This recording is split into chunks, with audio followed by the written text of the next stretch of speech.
Olá, gente, muito bom dia. Prazer enorme estar com você. Hoje, dia 16 de junho, que domingo maravilhoso. Hoje é dia de café, né, Pastor João? Opa, hoje é dia do nosso café com sabor de nordestinidade.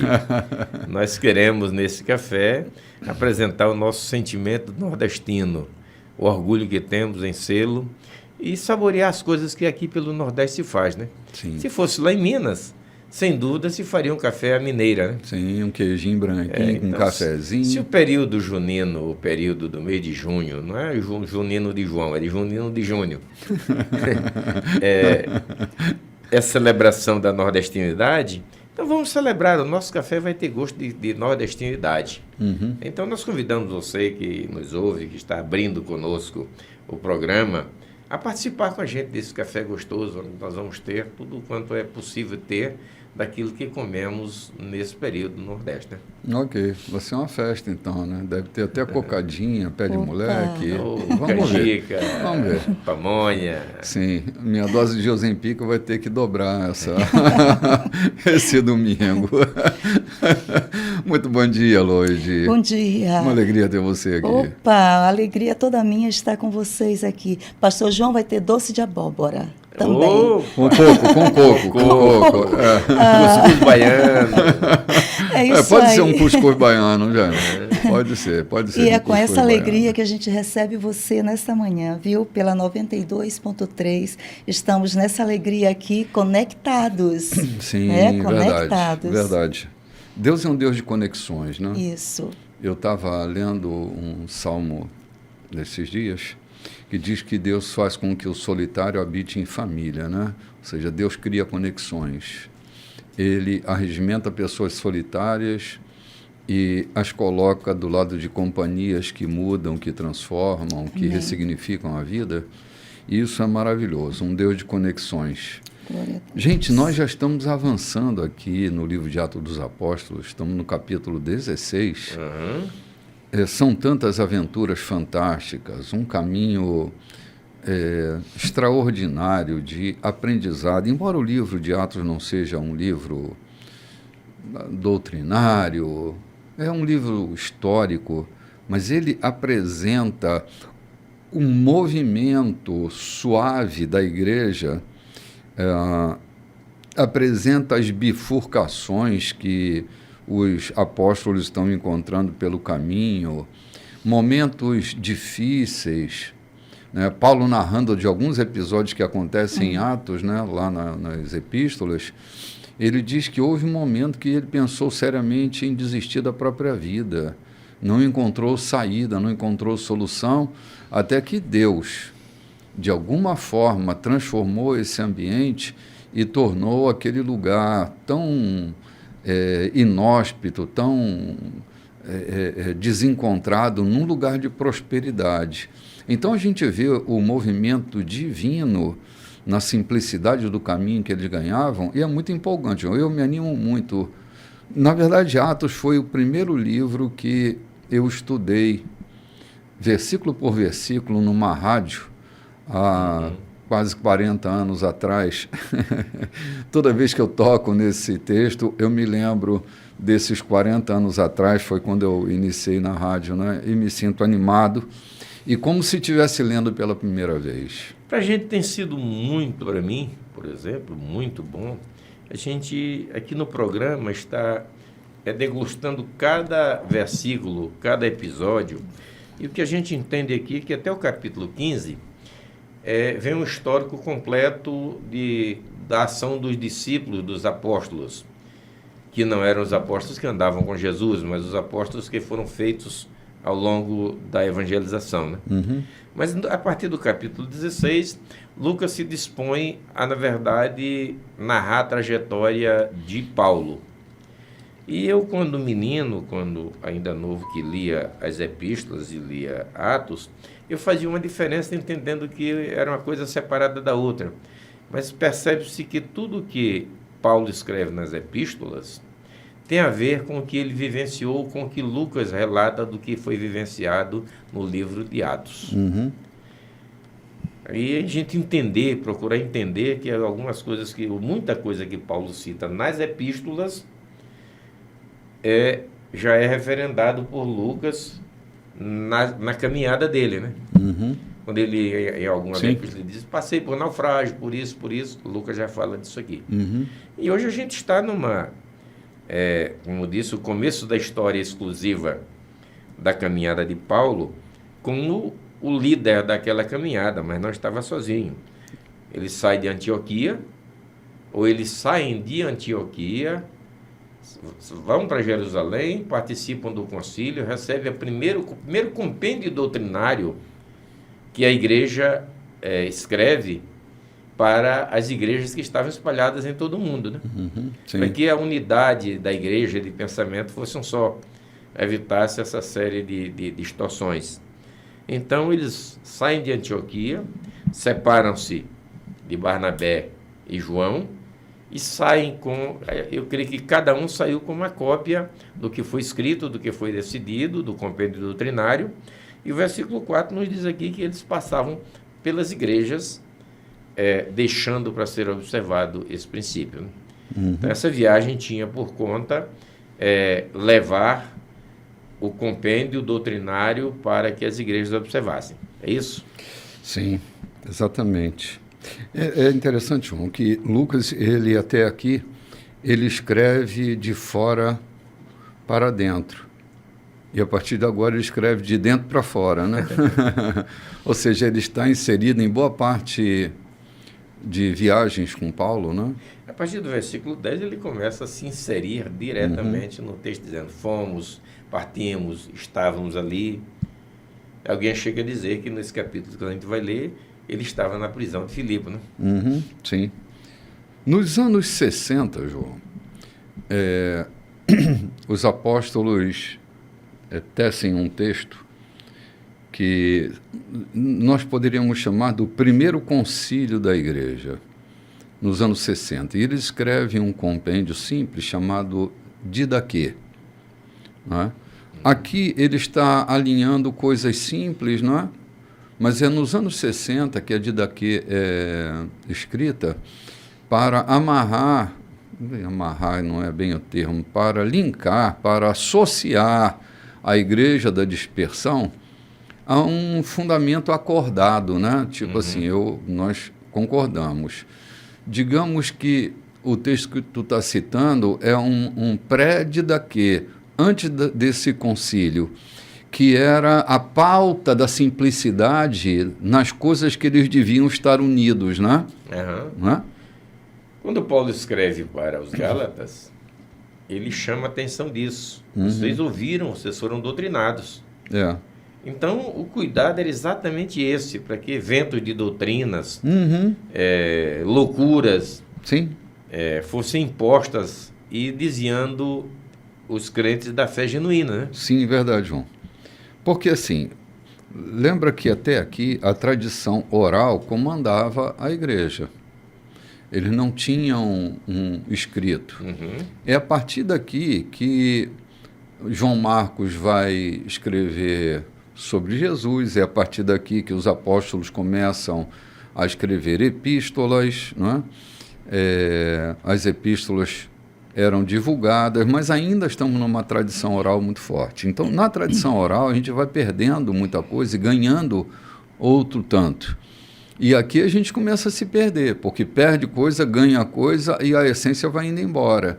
Por isso eles decidem fazer esse acordo que você está citando. Insere-se coisas, como por exemplo, quando Jesus passa em Jerusalém, que cura aquele cego, para contestar aquilo, houve-se uma frase oral que não está em lugar nenhum, só foi citada ali, mas é uma oralidade conhecida.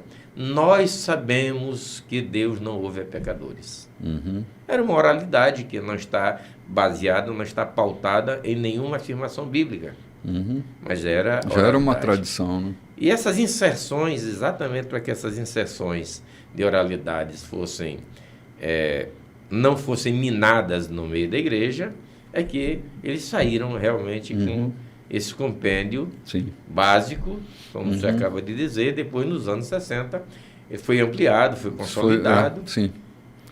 Com a até animo aqueles que gostam de estudar as questões bíblicas adquirirem. É um livretozinho, miudinho, custa R$ 15, talvez, ali na Amazon. Já tem reproduzido em larga escala.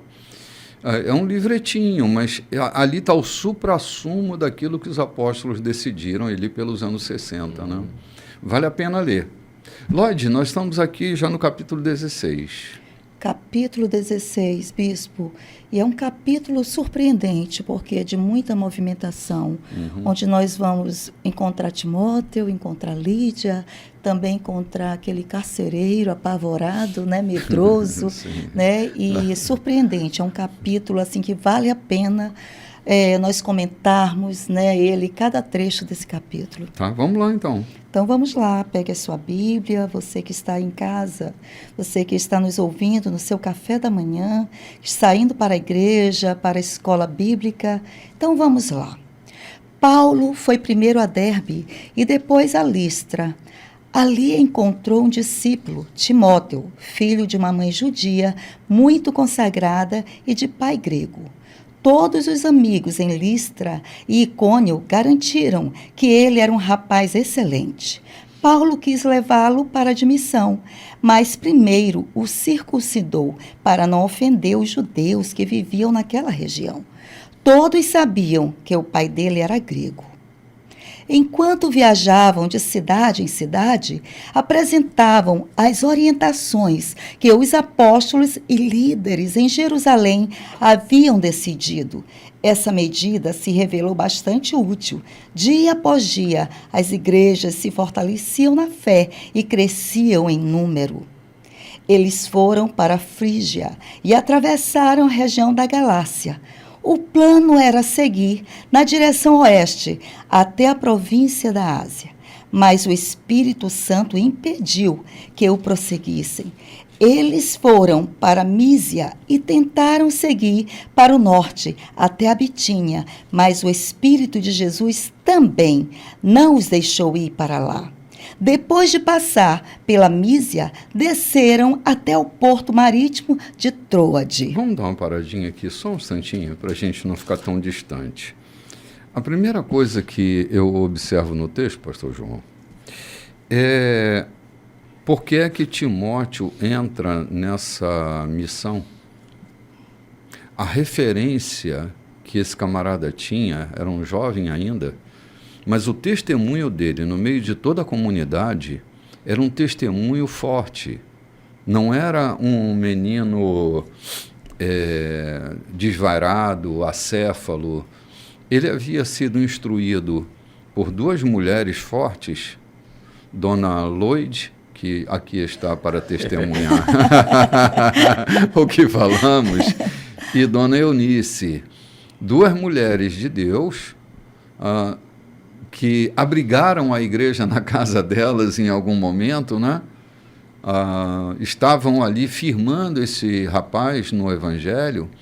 Ou seja, estruturalmente, Timóteo, ele era alguém aprovado, testemunhalmente aprovado, para entrar numa missão tão desafiadora nesse momento da igreja, né? E Paulo decide apostar nessa indicação. Essa é a minha primeira observação. Gente recomendável, né? Gente que se pode recomendar, gente que se torna recomendável. Aqui diz um rapaz excelente. Um rapaz excelente, recomendável, né? É. Eu acho que é o que a gente precisa estar se tornando na vida, gente recomendável, né? Mas aqui se vê uma coisa, quando Paulo escreve outras cartas a Timóteo, ele fala exatamente disso, né? Ele foi instruído por essas duas mulheres. O valor da instrução dada aos filhos. Não é à toa que Salomão diz: ensina a criança no caminho que deve andar. Não é simplesmente no caminho da igreja. O Timóteo não foi recomendado apenas aqui por ser crente, mas por ser um homem probo, por ser um jovem, apesar de jovem, muito equilibrado, muito recomendado. Eu estava falando isso na semana passada com o Dr. João Bentivi, e ele começa me dizendo assim: João, se eu não tivesse tido princípios na igreja, na família, se a minha mãe não tivesse me instruído com muita severidade, mas também muito ensino na minha infância, na faculdade eu teria me tornado um desvairado, eu teria me tornado um ideologista maluco, por aí, qualquer um Che Guevara ou qualquer coisa dessa natureza. Mas o que eu aprendi dentro da minha infância foi muito superior aos ensinamentos doutrinários, ideológicos que me incutiram na faculdade. Eu falei para ele também, o que já disse repetidas vezes, de ouvir dos meus 3 filhos: pai, o Cristo que vocês nos apresentaram, que vocês nos ensinaram, você e a nossa mãe, durante toda a nossa infância, nos norteou para que nós atravessássemos a faculdade, a universidade, sem nos contaminar com as ideologias malucas e desvairadas que permeiam a cabeça de muitos mestres que estão ali não para ensinar o didático, mas para cooptar jovens para as ideologias mundo afora.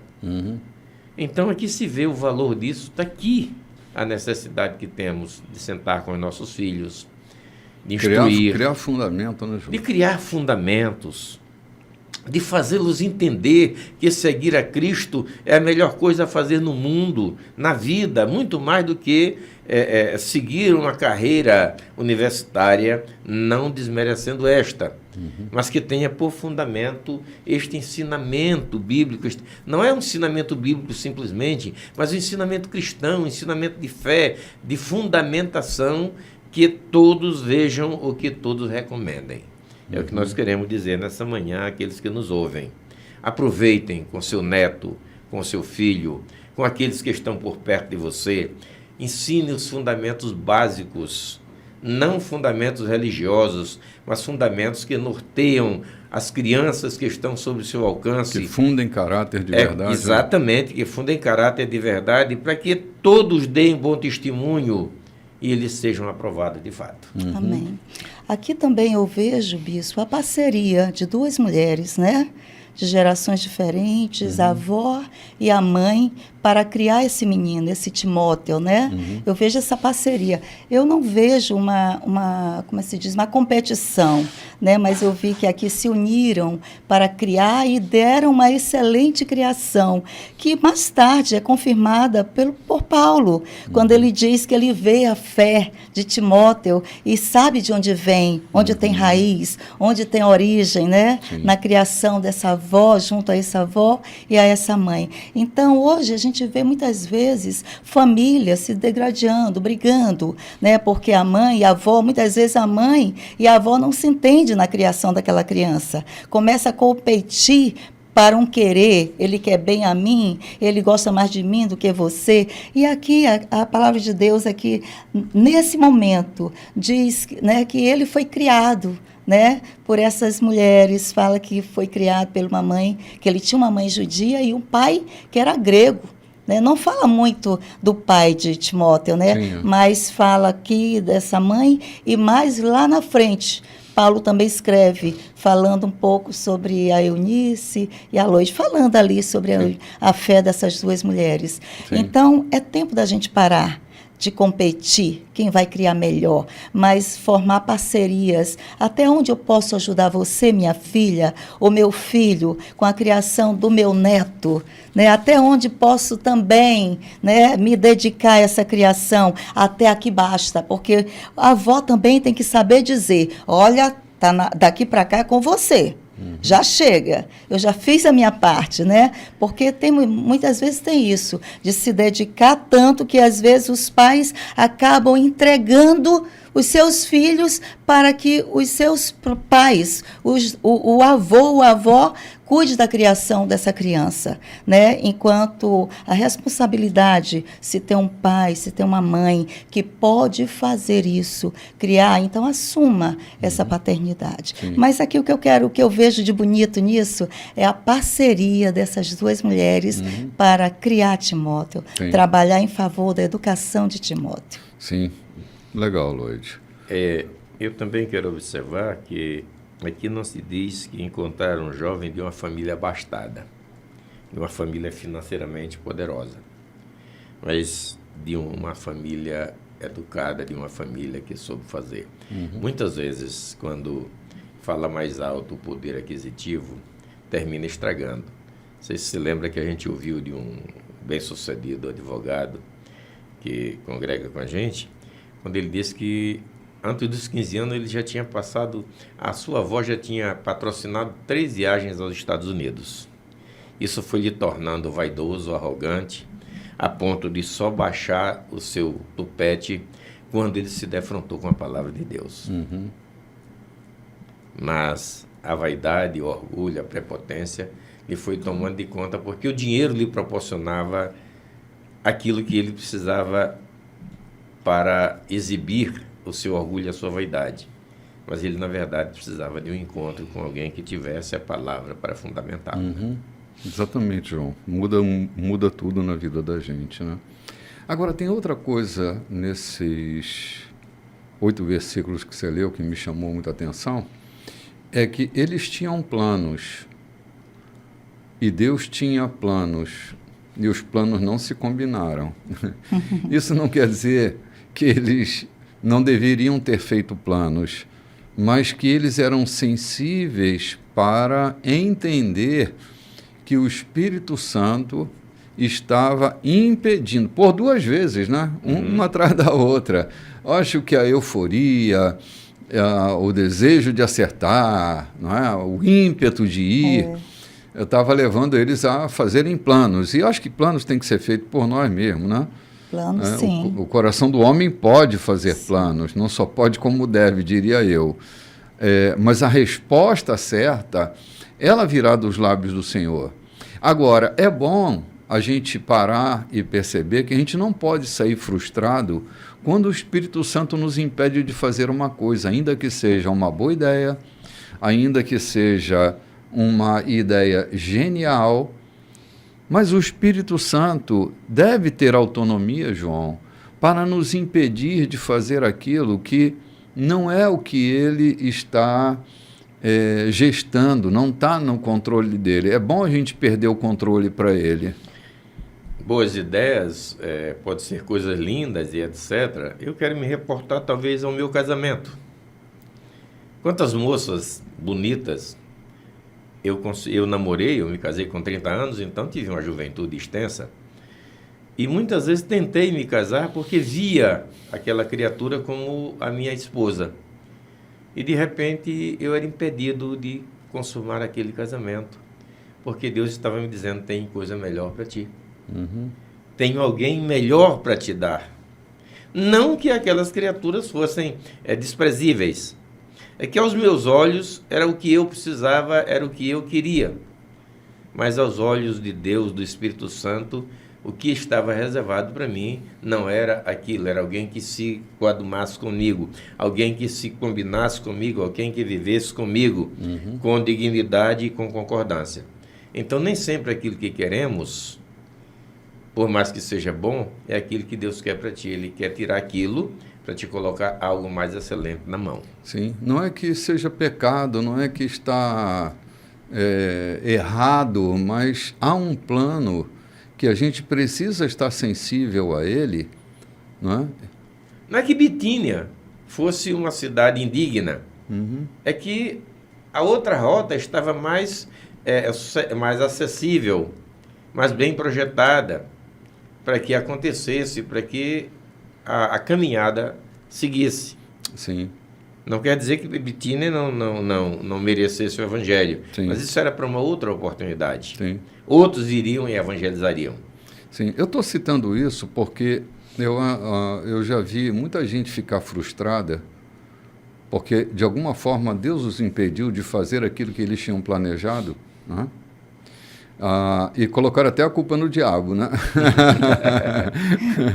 Era Deus tomando uma decisão na vida deles e porque contrariava os seus planos, né, a revolta tomou conta. Aprenda a descansar em Deus, aprenda a estar seguro em Deus e a seguir o sopro da sua boca, né? Isse a sua vela e deixa Deus soprar. Siga pela rota desse vento e você sempre será muito bem sucedido. Não fica chateado quando você é impedido de fazer alguma coisa que você deseja, ainda que seja muito boa. Se tudo que eu tivesse planejado tivesse dado certo, eu já tinha quebrado a minha cara há muito tempo na minha vida. Talvez já nem existisse mais. Né? Talvez, João. Talvez tivesse me perdido no meio do caminho. É com todos nós, quem sabe. Sim, verdade. Vamos ali tomar um cafezinho, gente? A gente volta já já. Olá, gente. Estamos de volta. Queria mandar um abraço para meu amigo Matassete, que está na escuta do programa de hoje. Nós estamos já no bloco 2, né, Loide? Eu também vou seguir o seu modelo, vou mandar um abraço. Vou mandar um abraço para minha amiga lá de Imperatriz, a Betânia, que esteve aqui em São Luís, e ela nos ouve lá de Imperatriz, viu? Legal. Betânia, sua igreja, também a Zenilde, viu? Eles estão ligadinhos agora em nós. O pessoal da Déboras, né? As Déboras, isso mesmo, as Déboras. Tem uma amiga sua que está sempre assistindo o nosso programa, né? Opa, sim, das Déboras. Sim. Tem a Célia. Sim, Célia Leal, a líder, né, das Déboras. E ela sempre está ligadinha aqui com a gente. Sim, verdade. Um abraço aí, doutora Célia Leal. Gente, nós estamos aqui diante desse episódio destraumatizante, que é entender que o Espírito Santo ele nos impede de fazer coisas. Como as duas histórias que eu contei em off, né? Daqueles dois amigos que foram impedidos pelo Espírito Santo de fazer o que deu na telha deles, né? O Espírito Santo os desviou de uma queda iminente, porque ele no controle, Loide, ele no controle, João, significa ambientes de segurança.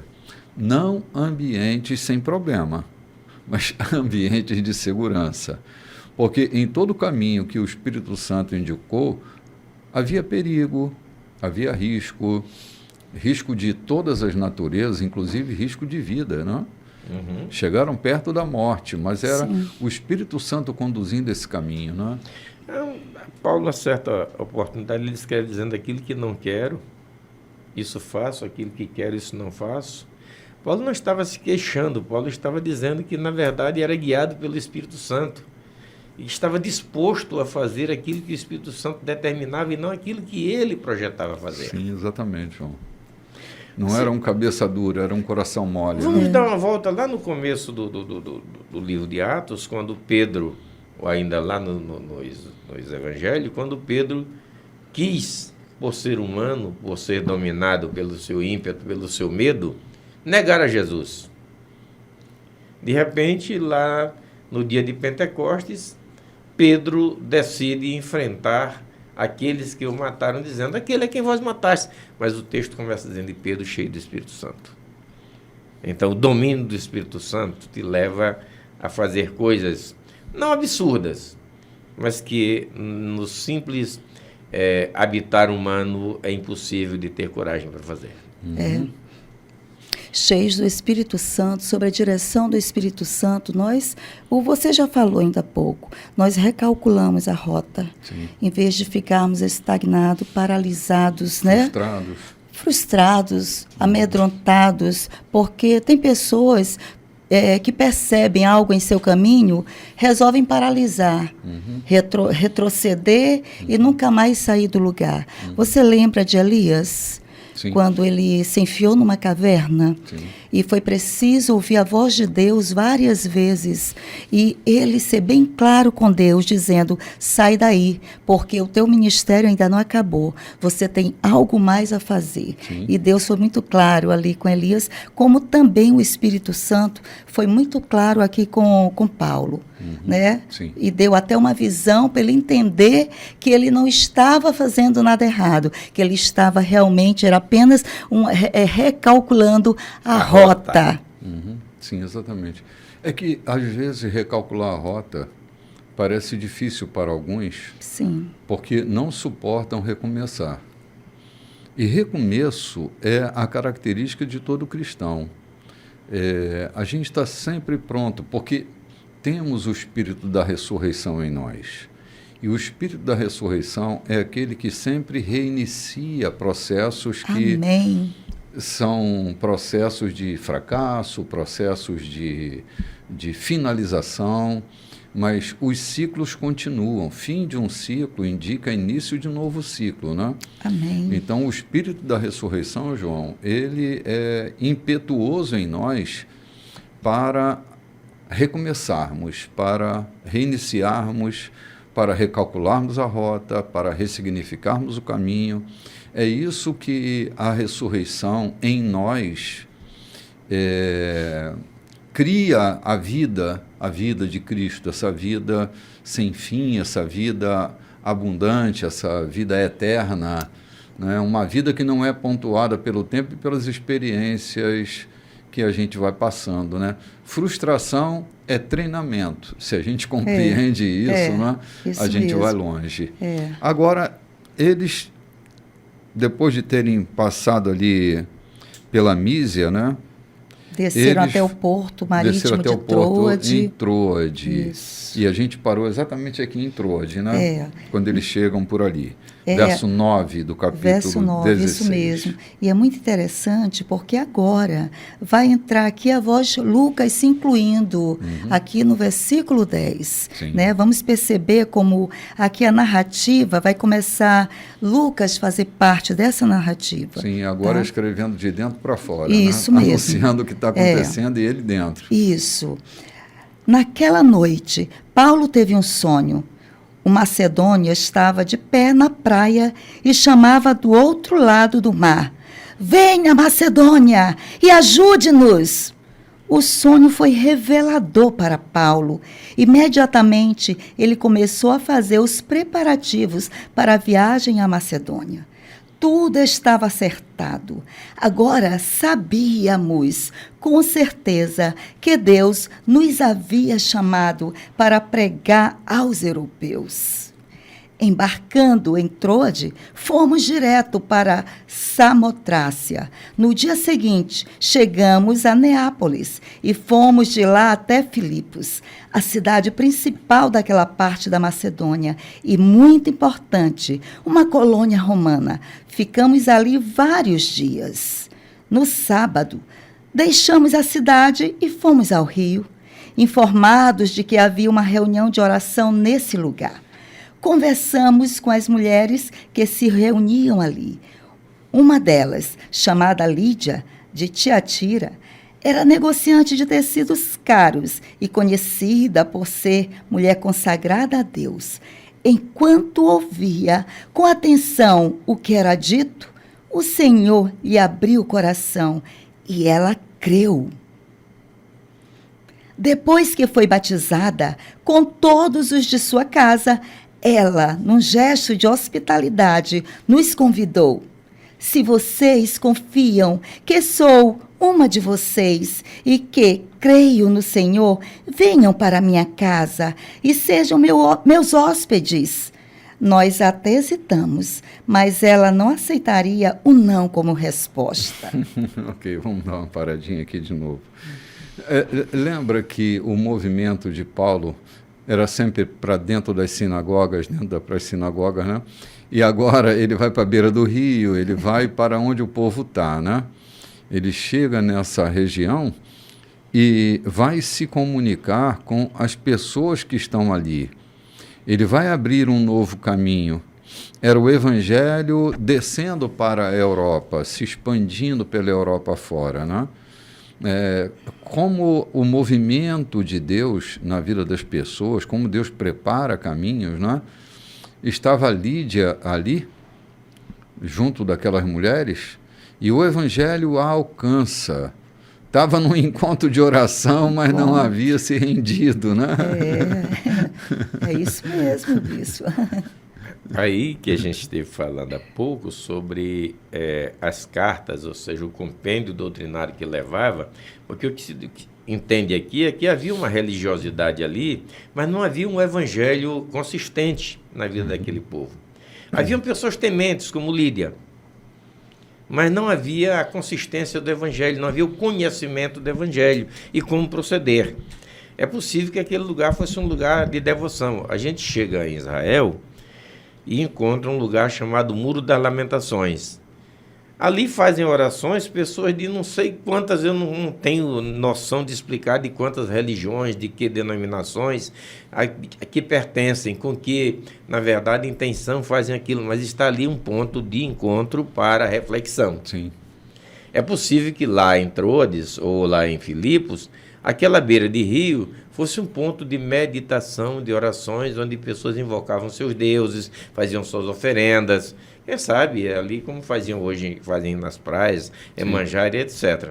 E entre eles estava alguém que temia Deus, mesmo não conhecendo a essência do Evangelho, né? Que era Lídia, né? Sim. Abriu o coração. Eu acho que é isso aqui, João. A entrada do Evangelho na vida da gente é pelo coração. Não é pelo intelecto, não é pelo intelecto. A revelação não é um processo de intelectualização, é um processo que começa no coração, começa dentro da gente, né? Nem pelo intelecto, nem pela doutrinação das atitudes. Sim, claro. Claro que não. E Paulo chegou aqui de uma maneira muito sábia. Ele chegou aqui conversando, né? Ele foi conversando. Aqui está dizendo, conversamos com as mulheres que se reuniam ali. Aqui ele está pela primeira vez nesse lugar. Ele entrou com sabedoria. Muitas vezes isso fala muito para nós. Saber chegar em um lugar, saber observar o ambiente, não chegar com o que nós temos que fazer já impondo, colocando, mas chegar com sabedoria. Ele fala aqui, Lucas fala, chegamos, conversamos com as mulheres que se reuniam ali. E ele percebeu aqui essa mulher Lídia. Ele sabia já até conversando, a gente vai tirando das pessoas a profissão, a idade, né? O status civil. E aqui ele entendeu por essa mulher que ela era mulher de negócio. Né? Uma mulher de negócio, uma empreendedora. Quem sabe ela estava ali também vendendo seus tecidos, né? Uma mulher abastada. Então aqui me chama a atenção quando eles dizem conversamos. Conversamos. É o que temos que fazer. Ser sábios quando chegar em um lugar, não impor de imediato as nossas ideias, até porque eu aprendi isso recentemente com você, meu bispo, não impor, né? Mas nos compor, fazer parte daquele negócio, né? Não chegar nos impondo. Mas, tornar, né? Cristo atraente. Né? Justamente. Foi o que Paulo entendeu aqui, porque ele já tinha... passe a Macedônia. Então, nessa visão, ele percebeu que ali era um lugar especial, já que ele estava sendo convocado, chamado para estar ali, não fazia plano, ele não fez plano para estar ali. Então, ele tinha algo muito especial e muito, como se diz, de importância a fazer naquele lugar. E ali não tinha igreja, não tinha sinagoga, era um lugar que não havia as sinagogas. Então, à beira do rio. Né? À beira do rio. Uma cidade já estavam lá na Já estavam lá, é o point da cidade. Tem uma cidade aqui no Maranhão, Imperatriz, onde as pessoas se encontram na beira do rio. Para tomar o café, para conversar, encontro com a família, encontro das igrejas na beira do rio. E aqui me lembra muito essa cidade Imperatriz. Sim. Né? Quando disse conversar, eu citei aqui no programa passado e quero lembrar. As Assembleias de Deus fizeram 100 anos, ou seja, a Igreja Assembleia de Deus celebrou seu centenário na Baixada Maranhense essa semana. E eu ouvi o testemunho de um dos precursores desse movimento evangélico, um pastor, que ainda jovem foi para a Amazônia. E aprendeu ali com os índios fazer artefatos de pindoba, de palha, de babaçu. E ele, como estratégia de evangelização, hospedava-se nas casas, conseguia palha, começava a ensinar a família a fazer artefatos. E aquilo ganhava confiança da família, ganhava confiança da comunidade. E essa comunidade não raramente se rendia ao evangelho por conta da estratégia e da confiança, ou seja, de falar. E eu fiquei agora me defrontando comigo mesmo, quantas tardes de domingo eu subia num poste e amarrava 2 projetores, sem me incomodar com quem tinha chegado de um plantão, e pegava aqui embaixo um amplificadorzinho e mandava um evangelho nu e cru solto à toa. E hoje me pergunto quanta eficácia teve aquilo. Não sei. Eu fiz. Eu tinha o ímpeto de fazer e era orientado a fazer assim. Mas acredito que fazer como o Paulo fez, conversando, descobre de pessoas que até te hospedam na sua casa. Sim, é verdade. Foi conversando que o coração dela foi, né, se abrindo, sim, né? Sim, exatamente. Porque esse movimento natural que precisa fazer parte da nossa vida. Essa semana eu recebi uma ligação de um amigo que é um prestador de serviço e ele prestou serviço para 2 pessoas. Na prestação de serviço de cada uma dessas 2 pessoas, eles conversavam, vendo essas pessoas, a leveza com que ele se movia no serviço que ele prestava, perguntaram a ele o que tinha na vida dele, para que ele se portasse com tanta leveza, com a dignidade dele. E ele estava desfolhando o Evangelho a partir da vida dele. Da sua profissão. Da sua profissão. E ele disse, cara, eu acabei tendo que falar sobre Jesus porque eu fui indagado sobre ele, por causa da minha vida, por causa do Evangelho que conduz a minha vida. E essas 2 pessoas abriram o coração para agora ouvir dos seus lábios aquilo que com a vida dele já tinham visto, né? E ele disse, dá certo. Dá certo evangelizar dessa maneira, né? Porque a gente cria impactos na vida das pessoas sem ter que convencê-las de coisa alguma. A tarefa do Espírito Santo, ele a fará. Certamente a fará, né? Eu quero entender, muito quando era menino, eu ouvia alguns pregadores dizer que cada batida do martelo de Noé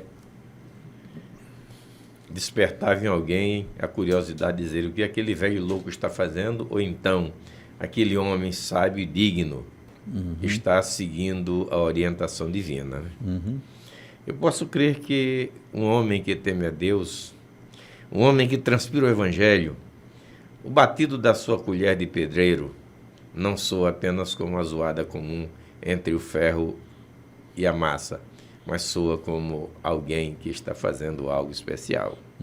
É assim que eu entendo, porque o Espírito Santo tem essa probabilidade de transformar ruídos em sons entendíveis, Sim. legíveis. Sim. Verdade, João. Agora nós estamos aí já no deslocamento disso, né? Lídia convidou-os, né, para se hospedar na casa dela. Né? Foi batizada, né, meu bispo? Ela não abriu só o coração, ela abriu a casa. Essa é a beleza do Evangelho. Isso, a família inteira, né? É a beleza do Evangelho. Dela, não só ela, mas toda a sua casa. Através dela, toda a sua casa, seus funcionários, né? As pessoas que faziam parte da sua casa também foram batizados. A grandiosidade, o alcance ilimitado do Evangelho. Alcança o coração, alcança a família, alcança a casa. A casa se tornou hospedaria daqueles homens de Deus que era uma comitiva talvez de 3 ou 4, né? Era até Paulo, pensar em dizer não, né? Era Paulo, era João Marcos, era Silas. Mas é que o Evangelho produz. Era Timóteo agora, né? Mas o Timóteo... João Marcos já tinha rodado já com Barnabé. Exatamente. O que a gente pode entender... Lucas, né? Eu acho quase impossível um coração que abriga o Evangelho do Senhor Jesus Cristo ser mesquinho, usurário e não generoso. Eu acho quase impossível um Evangelho ou um coração que é inundado pelo Evangelho ainda continuar mesquinho, usurário, miserável. Eu acho isso impossível. Não combina, né, João? Não cabe. Não cabe as duas coisas. Porque o Evangelho, quando entra, expulsa o medo, expulsa a mesquinhez, a usura, expulsa mesmo. Estava falando com a minha esposa, mudando aqui rápido, mas também entrando dentro do assunto, falando com a minha esposa. Há poucos dias ela ouviu uma informação e quis se apavorar e disse: é preciso que você se atenha ao evangelho que vive na sua vida, porque a Bíblia nos diz que o homem que teme a Deus e o seu coração está firme nele, não se atemoriza com más notícias. Então, um coração onde há o evangelho também não se atemoriza com más notícias. Não se apavora com informações que nós vamos ver no texto aqui adiante. Vai nos dar essa garantia. Sim. Vamos ver o que vai acontecer agora, né, Lois? Eles continuavam indo lá fora, né? Aí Lucas diz, nós até hesitamos, mas ela não aceitaria um não como resposta. Depois disso, num outro dia, a caminho do lugar de oração, uma escrava ficou andando atrás de nós.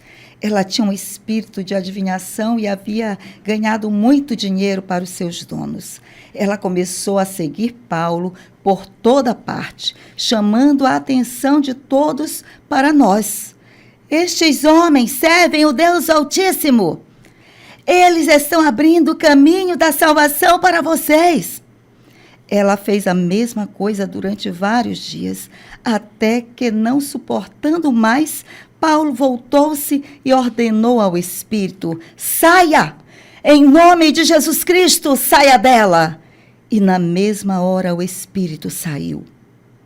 Quando os donos dela perceberam que o negócio lucrativo tinha ido por água abaixo, foram atrás de Paulo e Silas e os levaram à praça do mercado.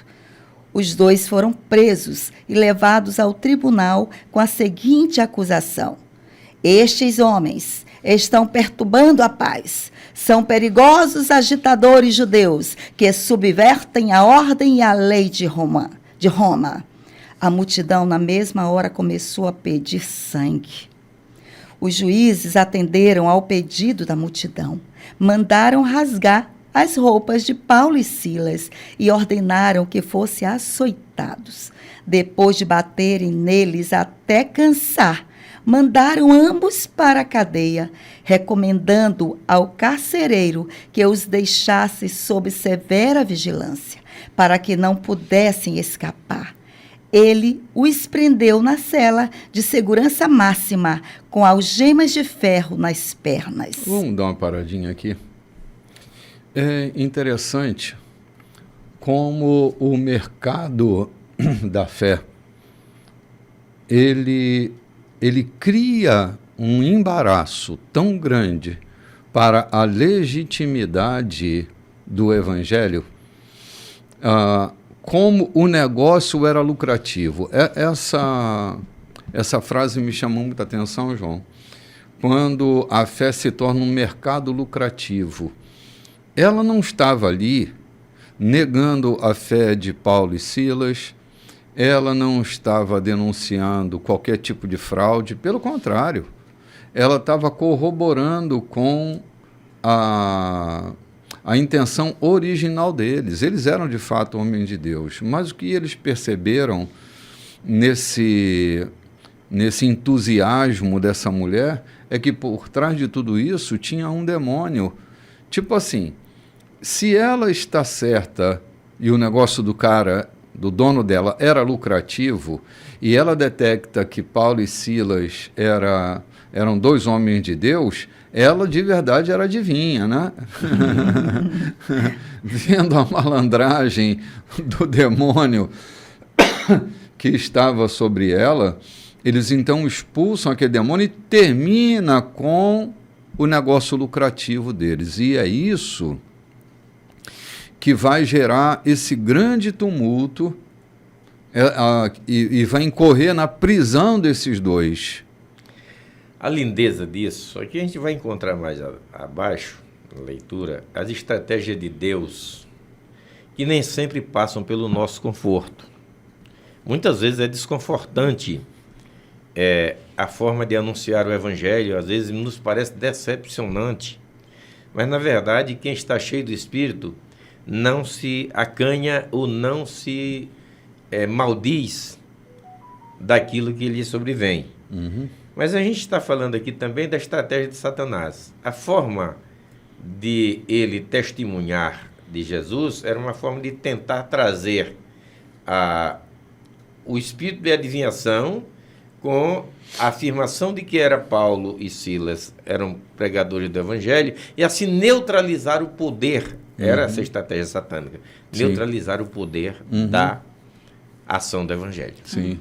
Na verdade, o que Paulo está fazendo é tirando a batuta da mão daquele demônio, né? Ainda que isso custe sua prisão, seus açoites, ele está ali para que a verdade do Evangelho seja comunicada de uma maneira clara, nítida, e acabar com toda aquela farsa que viviam na cidade, né? A gente vai ali tomar um cafezinho e a gente volta já já, logo depois do nosso intervalo. Olá, gente, estamos de volta. Esse é o terceiro bloco da nossa programação e nós já estamos dentro da cadeia, né? Quer dizer, Paulo e Silas estão na cadeia. Lucas não está aqui, ele eles estavam. Sim, eles estavam. Lucas foi poupado de alguma forma, né? Mas o cárcere está ali, eles estão acorrentados, na verdade, com forte guarda, né? A presença do carcereiro ali para vigiá-los e tal, e vai acontecer coisa nesse lugar, né? Eu estava aqui dizendo em off a Loide que eu já vi muita coisa acontecer. Gritos que salvam, vozes, assovios que mudam cursos, que mudam vento, não sei se já chegaram debaixo de uma mangueira e assoviaram. Já soltei pipa, João. Isso. O assovio sopra e o vento vem, né? É o comando que a gente tem com a natureza. O que a gente vai ver aqui, eu quero entender que foi uma sobrenaturalidade acontecendo, mas corroborando com o som que partia do peito de cada um. Vamos à leitura, Versículo 25. Posso iniciar? Pode iniciar, nós já estamos ali, o carcereiro de prontidão e tal. E eles, mesmo com... Bispo, aqui uma coisa que me chama a atenção, antes de iniciar, eles aqui presos, com as algemas de ferro nas pernas, mas o que eles estavam fazendo por volta da meia-noite, Paulo e Silas oravam e cantavam fervorosamente a Deus. Os outros prisioneiros não podiam acreditar no que escutavam. Foi quando, de repente, aconteceu um terremoto. A cadeia inteira tremeu.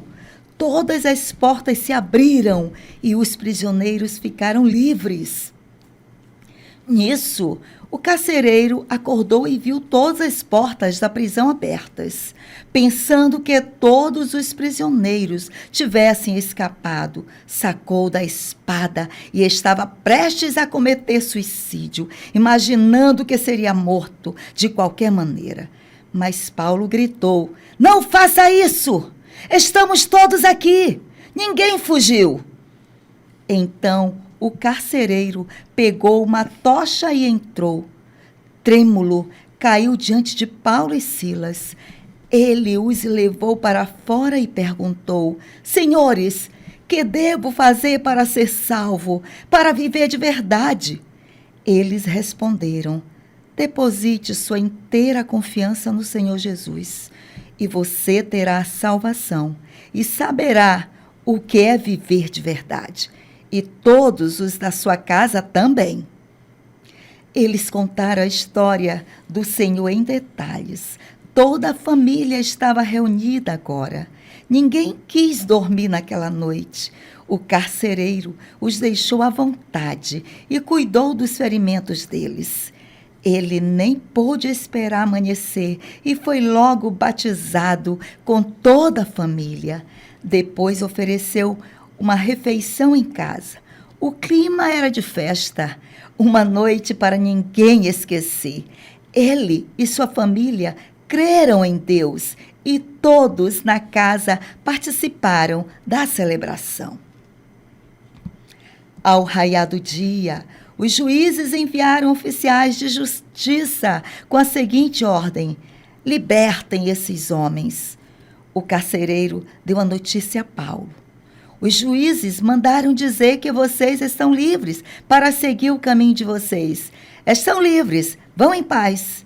Mas Paulo não se moveu e disse aos oficiais de justiça: eles nos espancaram em público e jogaram na cadeia. Legítimos cidadãos romanos agora querem resolver a situação por baixo dos panos? Nada disso.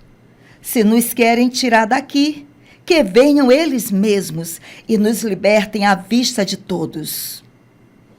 Os oficiais de justiça deram recado e os magistrados entraram em pânico, porque não imaginavam que Paulo e Silas fossem cidadãos romanos. Eles correram para lá e apresentaram suas desculpas e pessoalmente os acompanharam, implorando que saíssem da cidade pacificamente. Depois que saíram da cadeia, Paulo e Silas foram para a casa de Lídia, a fim de rever os amigos e encorajá-los na fé. Só então seguiram caminho. Carteirada poderosa. Não uma carteirada para livrar da situação, Não, mas uma não. carteirada exatamente só para amansar. Porque muitas vezes a gente, antes de apresentar a carteira de habilitação, quer dar uma carteirada de autoridade, né? Sim. Não é lícito isso, não foi assim que ele se... Um posicionamento, né? Não faz sentido, né? Se Não faz posicionar no sentido. que é, no que faz, no que tem. E aqui ele tinha isso com ele, então Sim. ele se apresentou. Há muito que comentar nesse texto aqui, talvez o programa não dê para ir, porque eu estou vendo tanta coisa linda aqui, Sim. o decorrer do programa, tanta coisa linda, no meu ver, me permita começar, é que a gente falou no domingo passado, eu estava falando que uma das minhas filhas, sentada à mesa, pergunta a outra: como se pode ter alegria, como se pode alegrar no meio de tanta tribulação, de tanta dificuldade? Eu posso até não ter desespero, mas eu ainda não consegui sentir essa alegria. A outra caçula responde para ela: quando você experimentar, você sabe explicar. Não dá para te explicar sem que você sinta. Mas experimente a alegria no meio da circunstância difícil, que você saberá como é. Então foi o que aconteceu. Paulo e Silas, moídos de chicote. Porque apanharam até que os Apanharam espancadores até que se cansassem, se cansassem. Eram resistentes, seguraram a peteca e foram presos, não tomaram banho. Não podiam deitar porque os pés estavam com 2 troncos, e aquilo eram 2 troncos partidos ao meio. Os troncos eram partidos ao meio, onde cabia apenas a perna do prisioneiro. Então, encostava na perna do prisioneiro, ficava só a brecha da perna, esse é o sistema de prisão daquela época, e em volta passava a corrente. Então, o prisioneiro não podia se mover, não podia sentar, não podia deitar, não podia se mover. Essa era a prisão, quando disse que colocaram os pés no tronco, né? O tronco era isso. Era um tronco de árvore, partido ao meio, com apenas o espaço de colocar a perna. E eles estavam ali naquela situação. Mas a gente vem falando desde o princípio do domínio do Espírito Santo sobre as vidas das pessoas, que não só consegue dominar o ímpeto interior, mas consegue dar alento ao corpo. Gente, isso é muito lindo. Saber que o Evangelho, que é corroborado, que é ungido pelo Espírito Santo, ele é capaz de trazer conforto até o corpo cansado.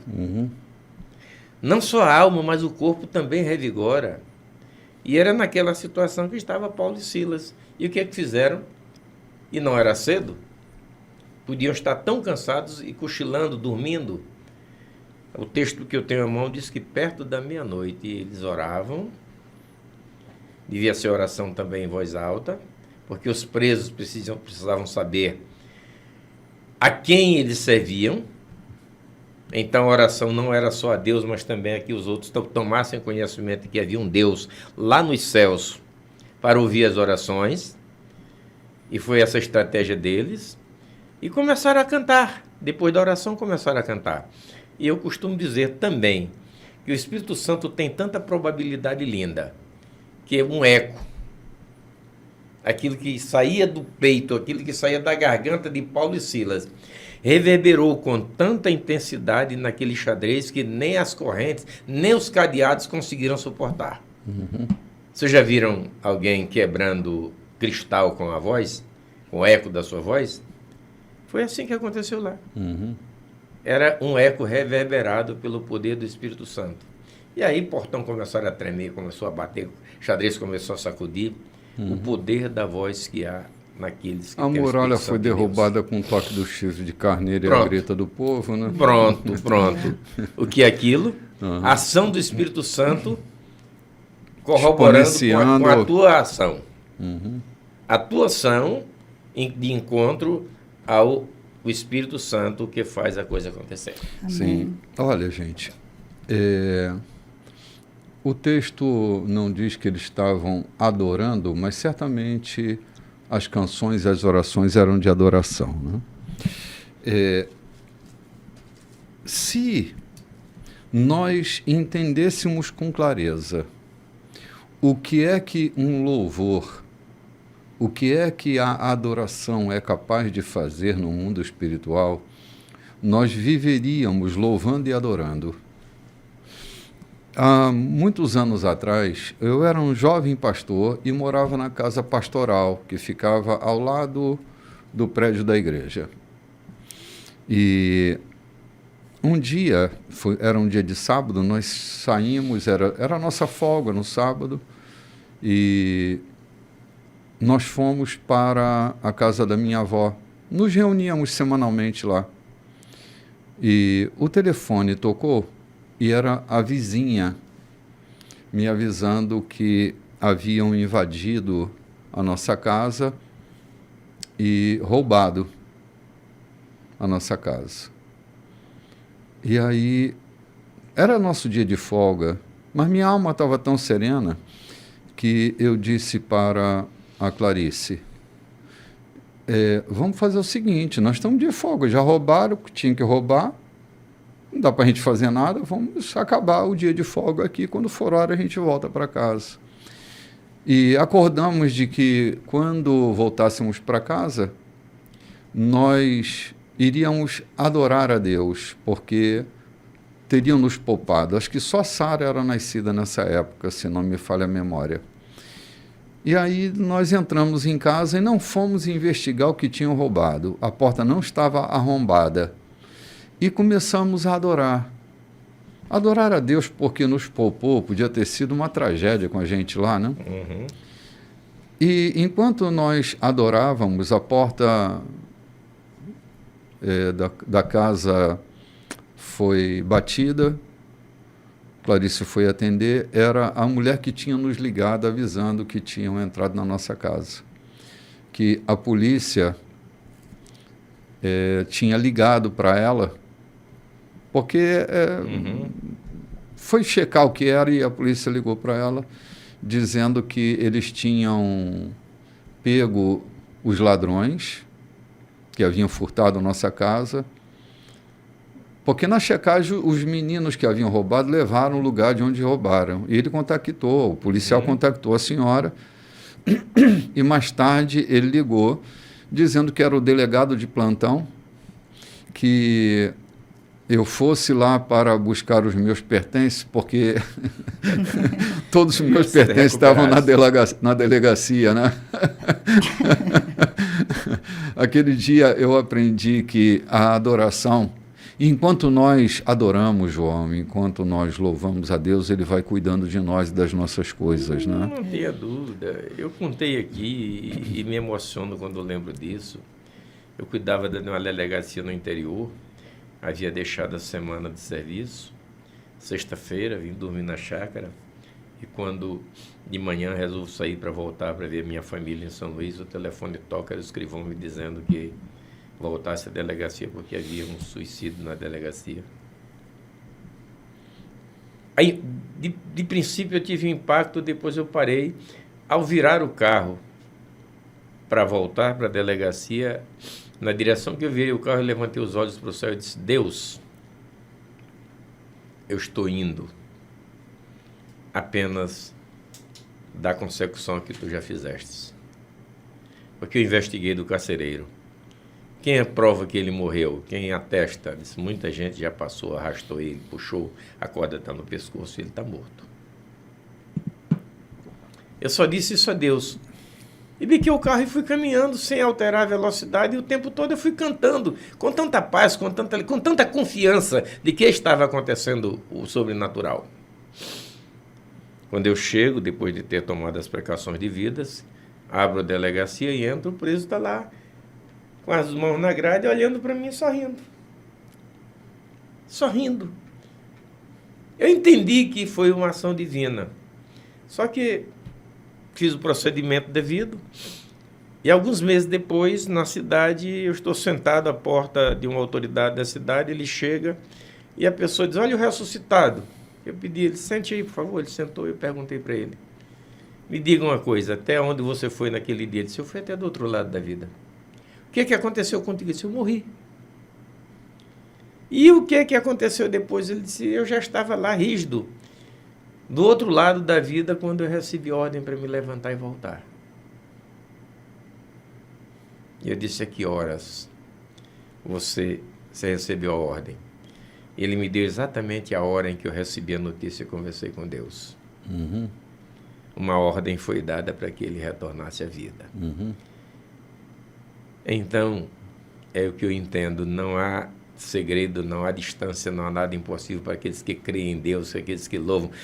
Pedro, ou Paulo e Silas estavam ali dentro do xadrez, orando e cantando a Deus, porque sabiam que a sua missão ali era fazer aquilo. Lembra que ele teve uma visão dizendo, vem para Macedônia nos ajudar? Eles estavam na Macedônia. Eles precisavam livrar a cidade de Filipos daquela escravidão, da crendice daquela mulher, ou daquele espírito. Eles precisavam comunicar o evangelho. Aquele carcereiro precisava, na verdade, com a sua família, conhecer a Deus, conhecer o evangelho. E o que eu acho lindo disso é que o evangelho traz um diferencial na vida daqueles que o recebem. Eu tenho catalogado algumas informações na Bíblia sobre isso. Quando nós lemos sobre o eunuco de Candace, como é que finaliza o texto? E Filipe foi arrebatado e o eunuco feliz da vida por ter crido em Deus. Como finaliza o texto aqui? E com toda a sua família manifestava grande alegria por terem crido em Deus. A marca da salvação é a alegria. Sim. João, esse homem está tentando se matar porque, assim, se matar era um custo muito menor do que ficar vivo e ser punido com a pena que lhe caberia por ter deixado... Não era só a morte, tinha a implicação da família também, né? Seria um vexame público tamanho que até a família ia pagar esse preço. Então, é melhor eu morrer quando Paulo grita de, opa, calma, rapaz, ninguém fugiu. Todos tiveram a oportunidade de fugir e ninguém fugiu. Essa é outra loucura que me impacta, bispo. Permita-me ter cortado. É que o poder do evangelho, a palavra de Deus, ela é tão atraente, tão gostosa. Ali tinha preso condenado à morte, condenado a passar o resto da sua vida na prisão, de repente com a oportunidade de fugir, de ir embora. E não foram, porque foram atraídos pela palavra. Sim. Foram atraídos pelo poder de Deus que se manifestava ali. Isso é muito gostoso. É além do nosso entendimento, na verdade. Enquanto nós oramos, Lloyd, há coisas que acontecem numa região que os nossos olhos, os nossos sentidos não percebem, mas há uma movimentação. Quando a gente se coloca a adorar, há uma movimentação. Louvor liberta, oração. Sim, quando entronizamos né, a presença do sagrado na vida da gente. Eu vejo assim, eu vejo aqui esse momento de louvor, de adoração. eles cantavam fervorosamente, eles não cantavam timidamente, com medo, escancararam suas bocas e começaram a cantar, e esse louvor foi ouvido por outros, né? Chegou até outros. Isso fala muito comigo também, né? Eu já passei por muitas tempestades na minha vida também, e no momento que eu orava, que eu ministrava em minha vida, eu não estava apenas ministrando em minha vida, eu também ministrava na vida dos meus amigos que me viam passando por aquela situação. Aqui era Silas e Paulo que eu estava encarcerado, mas esse era fisicamente, porque o encarcerado de verdade era o carcereiro, né, que estava com a alma aprisionada, porque isso aqui era apenas a gota d'água. Quando ele tentou se matar, aqui com certeza não era a primeira vez. Esse homem aqui só achou uma ocasião apropriada. Talvez ele já tinha despertado essa mente suicida há muito tempo, né? Porque ele perguntou como eu faço para viver de verdade. Porque aqui ele está revelando que ele não tinha uma vida, né? Não era por causa dessa situação realmente que ele iria se matar, mas ele estava aqui demonstrando que ele não tinha uma vida, que ele já tinha pensado nisso outras vezes, como muitas pessoas que apenas se aproveitam de uma determinada situação para fazer aquilo que já poderiam ter feito há muito tempo, né? E aqui ele disse, mas então como eu tenho uma vida de verdade, o que eu faço? E ele disse, basta você ter mais confiança, confie no Senhor, porque não só você, mas toda a sua casa também será salva. Engraçado que ele não ganha uma regra, né, para viver. Não, foi até batizado, né? Aqui ele foi batizado, ele, a casa dele, e ele deu uma festa. Olha aqui como uma pessoa liberta. Aqui ele foi batizado e celebrou.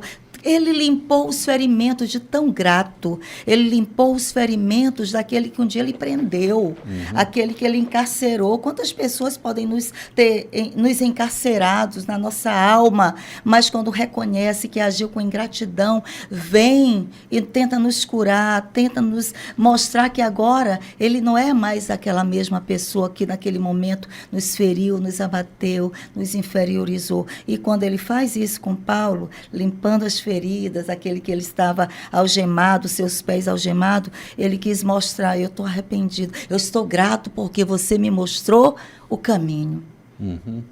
E o caminho é tão simples. É o que eu estava dizendo, o caminho é tão simples. Paulo não deu a ele regras para seguir. Não. Paulo indicou o caminho da confiança. Quando você anda pelo caminho da sua confiança em Deus, você encontrou a maneira certa de viver o caminho. Não tem um agente complicador. Todo evangelizador é também um descomplicador. É um facilitador. Quando a gente abraça o Evangelho, a gente gera uma onda de liberdade que é impossível a gente voltar a ser encarcerado pela demanda, não é, de uma sociedade medíocre e mesquinha. Da cultura, das narrativas. Exatamente. Paulo está indo na direção de um movimento que é simples, profundo, natural, mas que é extremamente libertador. Confia em Deus. A nossa confiança em Deus nos liberta de muitos cárceres, nos liberta de muitas pressões. Se nós aprendemos a confiar em Deus, vivemos uma vida mais tranquila e mais serena, sem a pressão da demanda do mundo exterior. Sabe, aquilo que tão ferozmente arruína com as nossas estruturas internas. Me lembro que domingo passado eu refletia sobre 2 textos, um texto de Gálatas e outro texto de Romanos, que Paulo fala do perigo da gente ser seduzido por uma cultura mesquinha, moldado e trazido para baixo ao nível da infantilização. Mas quando a gente aprende a confiar em Deus, Ele extrairá o melhor de nós. nos dará uma condição de vida serena, pacificada, né? Cheia de paz. Ele está perguntando o que ele tem que fazer para viver de verdade. E Paulo só diz assim, confie em Deus, passe a confiar em Deus, passe a ter a tua confiança no Senhor, é isso que tem que ser feito. Paulo não ensina rituais a ele, João, não ensina a maneira ritualística, não é? Da cultura religiosa, eles confiam em Deus, é um movimento do coração, das expectativas que são geradas em Deus. Esperança só acontece em nós quando nós temos essa relação serena com Deus. Nós deixamos a condição de uma existência extremamente aflitiva para começarmos um movimento de esperançar. A existência espera e a vida esperança. Glória. Né? São dois verbos cujo sentido é bem diferente um do outro.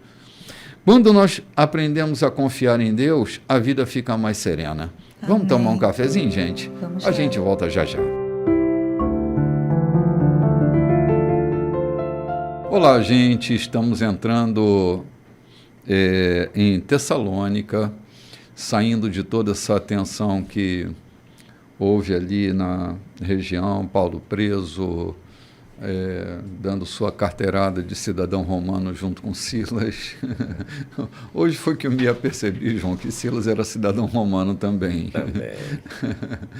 E aí eles estão agora com a reputação deles retomada, eles têm o pedido de desculpas e estão livres para seguir o caminho deles, sem a perturbação daqueles que estavam perseguindo por causa de uma mulher ser livre, né? E a beleza disso é que eles não foram à justiça para reivindicar seus direitos ou para punir ou para receber uma indenização por danos morais. Eles sabiamente, um homem dirigido pelo Espírito de Deus é uma beleza. O que aconteceu? Aqueles homens, aqueles magistrados, as autoridades que o espancaram, pediram suas desculpas, mas fizeram um pedido também a eles. Saiam da cidade. A gente não quer problema. Eles já tinham feito o que tinham que fazer, saíram pacificamente da cidade sem nenhum problema, sem nenhuma dificuldade. Sem causar problema. Essa obediência, muitas vezes nós precisamos... Sem fazer ceninha. Nós precisamos muitas vezes ser prudente, ter obediência, entender que aquele lugar já não nos cabe mais. É hora de sairmos dali, atender pacificamente. Ali foi um pedido que eles fizeram, não foi uma ordem. Eles fizeram um pedido que eles se retirassem da cidade, eles tiveram na casa de Lídia, almoçaram talvez, oraram ali e foram embora, né? Atravessaram ali por Anfípolis, por Apolônia, e foram caminhando, né? Sim. Estavam na Europa, né? Sim. Já eles chegam à Espanha e a coisa vai se esparramando, né? E o evangelho vai avançando. Deixou ali na cidade de Lídia, ali deixou ali uma comunidade, né? Sim. Que ouviu pela primeira vez sobre a salvação, porque eles conheciam, a Lídia conhecia sobre Deus, mas ali Paulo, com detalhes, fala que Paulo passou a noite inteira falando para a família do carcereiro, contando detalhadamente a história do Evangelho. E dessa forma ele também conversou com a família de Lídia, conversando detalhadamente, falando agora sobre a salvação através do Messias, do Filho de Deus. Sim. Há coisas que se lê, a gente não dá por muito valor, porque às vezes lê a Bíblia religiosamente, mas vocês perceberam que ali foi organizado a partir dali uma igreja, e uma grande igreja, e é uma das igrejas em que Paulo escreve com mais amor. A carta mais terna de Paulo é a carta que ele escreve ao povo daquela cidade. Como essa igreja ajudou financeiramente Paulo Isso. no ministério, né? Também era uma igreja que não estava aivada por judeus, não tinha sinagoga, não estava perturbada pela ação judaica, pelo farisaísmo, era uma igreja livre. E Paulo escreve com muita leveza para aquela cidade. Paulo depois escreve uma carta aos Filipenses, a igreja que nasceu naquele xadrez. Sim. É. A igreja que nasceu naquele xadrez. Na cidade de Filipos. Na cidade de Filipos. É um percurso extraordinário, né? E nós vamos entrando agora em Tessalônica, Lloyd. Capítulo 17, vamos lá. Pegando a estrada para o sul, através de Anfípolis e Apolônia, chegaram a Tessalônica, onde havia uma comunidade de judeus. Paulo dirigiu-se à sinagoga, como sempre fazia quando chegava a uma cidade, e por 3 sábados seguidos ensinou as Escrituras ao povo. Explicou a eles vários textos, de modo que, finalmente, entenderam o que tinham lido a vida toda, que o Messias tinha de ser morto e ressuscitado dos mortos. Não havia alternativa, e que esse Jesus que apresento é o Messias. Alguns se converteram e se uniram a Paulo e Silas, entre eles muitos gregos que criam no Deus único e um número considerável de mulheres da aristocracia. Mas os judeus de linha dura ficaram furiosos com as conversões. Loucos de inveja, reuniram um grupo de arruaceiros e uma turba terrível. Aterrorizando a cidade, avançaram contra Paulo e Silas. Eles invadiram a casa de Jason, pensando que Paulo e Silas estavam hospedados ali. Como não encontraram, agarraram Jason e seus amigos e os arrastaram à presença das autoridades da cidade, gritando como loucos: "Esta gente quase destruiu o mundo e agora está aqui na porta da nossa casa, atacando tudo que damos valor. E Jason os está escondendo. Esses vira-casacas e traidores dizem que Jesus é rei e que César não é nada." As autoridades da cidade e a multidão ficaram alarmadas com o que ouviram. Assim puseram uma fiança pesada sobre Jason e depois que o libertaram enquanto investigavam as acusações. Naquela noite, no meio da escuridão, os amigos de Paulo e Silas os tiraram da cidade. Eles foram enviados a Bereia, onde mais uma vez se misturaram à comunidade judaica. Ali os judeus receberam a mensagem de Paulo com entusiasmo e se encontravam com ele diariamente, examinando as Escrituras para ver se elas davam mesmo apoio ao que ele dizia. Foi muito melhor do que em Tessalônica. Muitos deles passaram a crer, e entre eles alguns gregos proeminentes da comunidade, mulheres e homens de influência. Mas não demorou muito, e os judeus de linha dura de Tessalônica souberam que Paulo estava pregando outra vez a palavra de Deus, agora em Bereia. Não perderam tempo, correram para lá e trataram logo de incitar a multidão contra eles. Com a ajuda dos amigos, Paulo tomou um navio e escapou pelo mar. Silas e Timóteo ficaram ali. Os homens que ajudaram Paulo a fugir levaram-no para Atenas e o deixaram ali. Paulo enviou por eles uma mensagem a Silas e Timóteo: "Venham assim que puderem." Ok, vamos dar uma paradinha aqui. Gente, é incrível. Quando uma porta se fecha, logo outra se abre. Se estar em Tessalônica começou a gerar um conflito, começou a gerar um problema, se todo o percurso do evangelho naquela cidade criou dificuldade, Paulo não estava ali para resistir, para brigar, ele escapa. Ele não foge como um covarde, ele escapa como um corajoso e vai anunciar o evangelho numa região onde os corações estão preparados. No início a gente estava falando sobre conexão e eu creio firmemente que Deus é um Deus de conexões. Ele conecta pessoas, ele junta destinos, ele compõe o caminho, a jornada proposta pela nossa vida. E é ali em Bereia que acontece esse movimento de reconciliação de pessoas nobres com a simplicidade e a pureza do Evangelho. Mas não podendo ficar ali, ele vai parar em Atenas, onde vai haver um grande movimento também, né? Paulo está incontrolável. Eu estou encantado com as belezas do Evangelho. O seu efeito e a sua beleza. Paulo, mesmo sabendo das resistências que encontrariam, nunca se negou a ir a uma sinagoga, encontrar-se com judeus e falar do Cristo. Sim. Então, Paulo, aqui em Tessalônica, Paulo funda uma igreja. Sim. Apesar de todos os incidentes.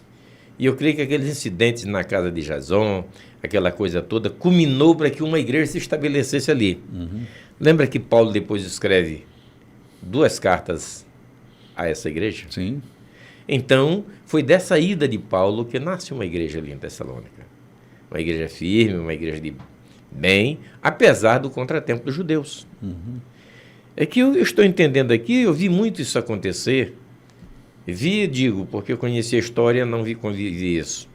Mas até hoje também eu vejo, quando uma denominação é predominante em uma região que outra se instala e começa a inveja, começa disse-me disse, começa a descredibilidade, tentativa de descredibilização. Eu já vi isso acontecer, na verdade. Foi muito assim quando as igrejas pentecostais tentaram ou se instalaram no Brasil. Como se fossem donos do Evangelho. Nos comportamos muitas vezes como se fôssemos exclusivistas do Evangelho. E era assim que os judeus se comportavam, como se fosse exclusivista da lei e fossem os únicos corretores de Deus para a humanidade. Infelizmente, hoje ainda há no nosso meio corretores de Deus, pessoas que negam o céu para aqueles que não comungam com o seu pensamento, com a doutrina da sua igreja, pessoas que mandam outro para o inferno como se fossem corretores do inferno, porque não comungam com o seu pensamento ou com a doutrina da sua denominação. E não foi diferente quando Paulo estava lá em Tessalônica. E não foi só em Tessalônica. Por muitos lugares por onde ele passou, haviam judeus que se arrogavam de donos exclusivos de Deus. Sim. Representantes únicos de Deus na Terra. Sim. A religião, João, é um dos poderes mais avassaladores. Bélicos, né? Rapaz, é uma luta, é um poder querendo ser impetrado, e toda vez que se sente... o problema que Paulo enfrenta um cadinho antes, com aquela mulher que tinha um espírito de adivinhação, é um problema religioso, porque ali aquela mulher dava grande lucro para os seus donos. Então, há uma atividade lucrativa, foi sempre assim. Desde Jerusalém, afetou a atividade lucrativa da religião, e a gente está falando aqui exatamente da religião, afetou o bolso, né, o negócio lucrativo, se sentem ameaçados, estão prontos para atacar. Você vê que Paulo vai sair de um lugar para o outro, né? Quando ele vai para Bereia e os caras lá de Tessalônica, né? Os judeus lá, eles descobrem que Paulo está lá em Bereia, eles vão para lá, cara. Sabe? Lá, eles pegam um avião e vão para Bereia, ok? Para militarem contra a pregação do Evangelho. Essa exclusividade pretensiosa que eu costumo dizer, que ela já permeou também o meu coração, e quantos de nós já não fomos afetados por esse sentimento exclusivista de representante de Deus? E aqueles que não rezam na nossa cartilha não são representantes de Deus, são apenas nossos primos por aí? Sim. João, se não passar pela praça do nosso pedágio, o caminho não será legítimo. Então, a religião tem esse papel de praça de pedágio. Não é? E essa legitimidade foi que os bereanos foram buscar. Né? Paulo estava discursando, falando, e eles estavam vendo se aquilo tinha apoio ali dentro daquilo que eles conheciam, se Paulo, né? Sim. Estavam conferindo. Sim, né? sim. Você vê que, assim, a igreja, ainda nesse momento, é uma igreja que está em transição do judaísmo para o caminho, né? Do judaísmo para o caminho. Você vê que até os apóstolos estão criando suas praças de pedágio também. O problema que nós tivemos um pouco atrás lá com com Cornélio, né? Era a praça de pedágio de Pedro. Pedro colocando a praça de pedágio lá. Não passa por nós, né? Os discípulos são assim desde que andavam com Jesus. Quando João diz, não são dos nossos, né? Você não quer que a gente ore e faça descer fogo do céu para consumir essa turma? Essa sensação de ser dono do caminho, né? De ser a concessionária operadora do caminho, se não passar por nós, não é legítimo no caminho, né? Furou o pedágio. Vamos multá-los. Porque as praças de pedágio, elas vivem da movimentação do caminho. E agora Paulo está indicando que o caminho é livre, não tem praça de pedágio. Ilegal é quem estabelece a praça de pedágio, porque o caminho é um caminho de liberdade, não é um caminho que segue a regra dos cobradores de pedágio. Né? Esse ranço judaico está até hoje. O que está acontecendo lá em Gaza agora não é diferente. É a busca da legitimidade dos judeus de dominarem a região. Então eles dominavam no território, dominavam na... Eu estava lendo Jefté essa semana e vendo o discurso de Jefté sobre o pessoal de Armon. Quando tentaram lutar contra os judeus, e o Jefté faz uma longa descrição dizendo, não, nós não invadimos terra nenhuma de vocês. Foi que Deus nos deu e a gente foi tomando e foi caminhando, essa coisa toda. Ou seja, se sentem, na verdade, donos. E hoje não é diferente. Tem acontecido, infelizmente. Sim. Quantos de nós já criticamos aqueles que não andam segundo o nosso caminho, né? Sim, exatamente. Quantos de nós? Se eles não cultuam da maneira que nós cultuamos, se eles não cumprem as mesmas regras que nós cumprimos... Então, eles não são dignos do caminho, né? A igreja dos Undégulos não está incluída naqueles que servem a Deus, mas nos seus próprios princípios, segundo a visão dos puritanos, né? Sim. Outro dia, João, eu ouvi um pastor falando sobre o uso da barba na igreja, que o uso da barba na igreja é o pecado da vaidade, mas ele tinha um bigode muito bem aparadinho, um ternozinho que, pela aparência dele, não era um terno barato, ok?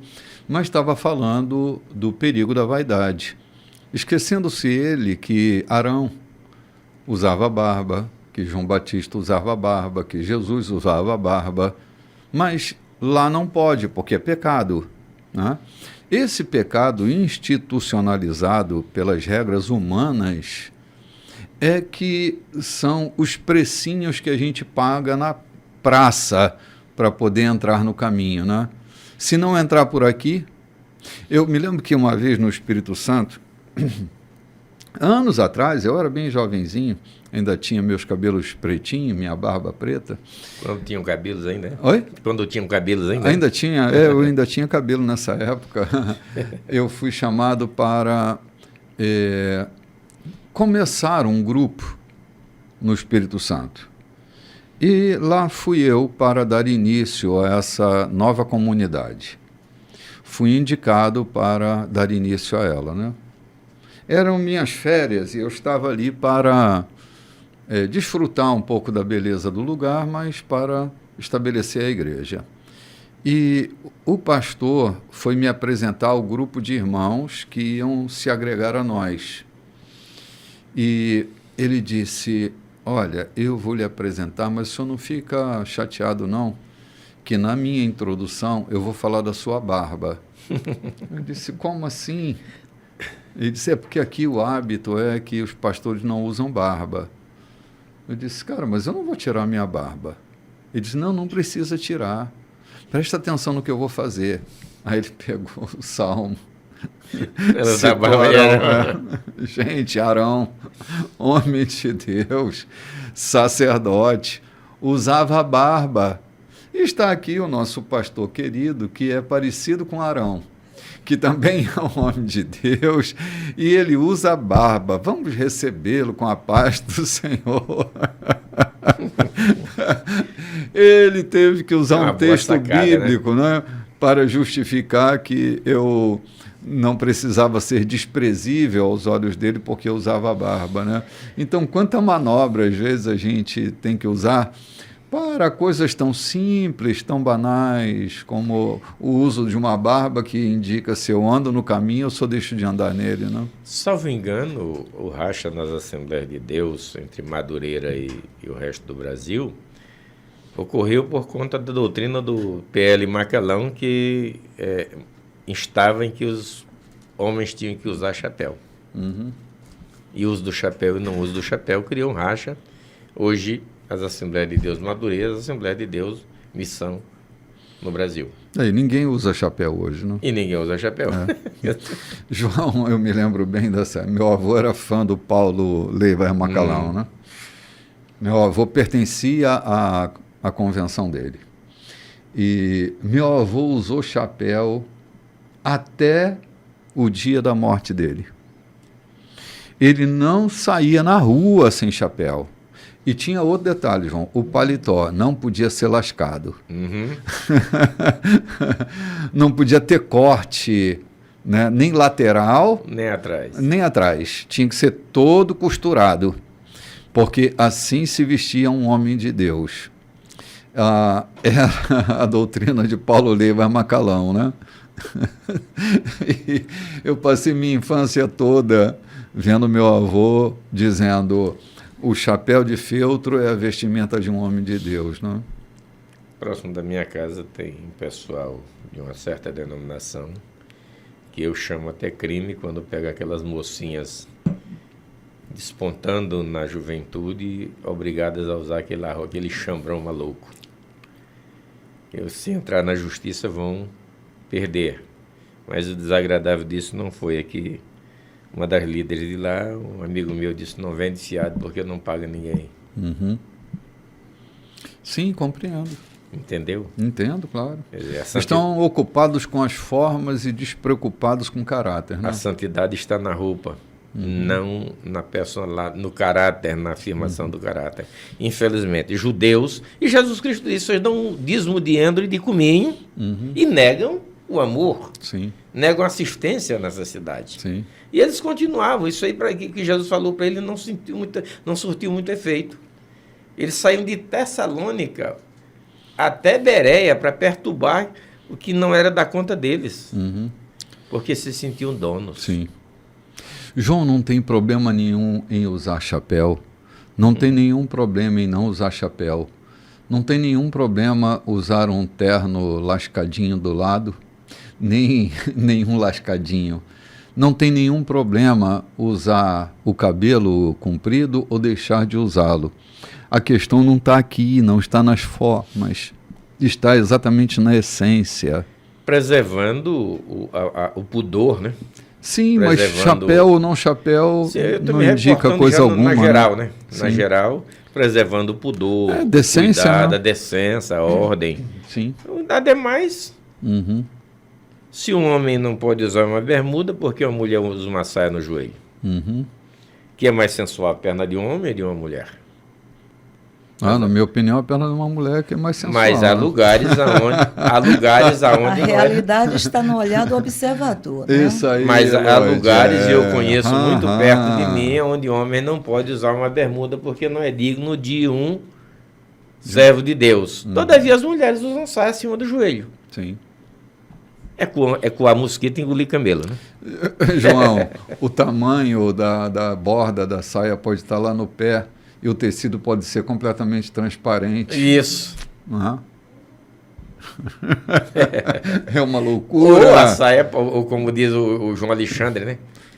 A vaidade pode estar no cumprimento da saia, né? Pode ser, no cumprimento da lei. No uso do chapéu. O cumprimento da lei pode ser uma extrema vaidade, João. O cumprimento da lei pode ser uma extrema vaidade. Essa vaidade da gente ser a igreja da história, aproveitando a dica da canção, a vaidade de ser a igreja da história, a vaidade de tantas coisas, cara.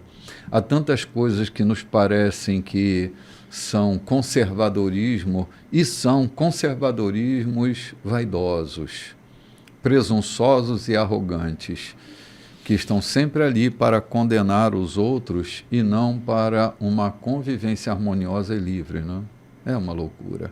Vivemos numa época louca. E eu quero convidar vocês para ainda virem ao café, porque ainda está acontecendo. Ainda está acontecendo. Se não der, vai estar, a mesa está posta, você tem tempo de vir, saborear com a gente e ouvir da palavra que também está sendo pronunciada nessa manhã. É isso mesmo. Tenha liberdade. Venha com a sua saia, seja no joelho, acima do joelho, abaixo do joelho, venha com elegância. Tenha um cuidadinho com a mini saia, né, Glória? Venha com elegância, venha ficar conosco esse momento, esse domingo, que para nós será muito especial, né, Bispo? Sim, com certeza. Todo terceiro domingo é um domingo pela manhã extremamente agradável, onde a gente pode comer junto, a gente pode bater um papo, a gente dá muitas risadas, né? Conta coisas, a gente vive uma vida de comunhão. Recebe, dá um abraço gostoso. Sim, é verdade, João. Tem sido um domingo de alegria e você é convidado agora para estar conosco, né? E não esqueça também que às 18h30 estamos abrindo o templo para o nosso culto de pregação da Palavra de Deus. Sim, você é nosso convidado. No mais, foi um prazer estar com você esse domingo de manhã. Desejo paz a todos vocês e até o próximo domingo. Paz. Shalom, queridos. Shalom.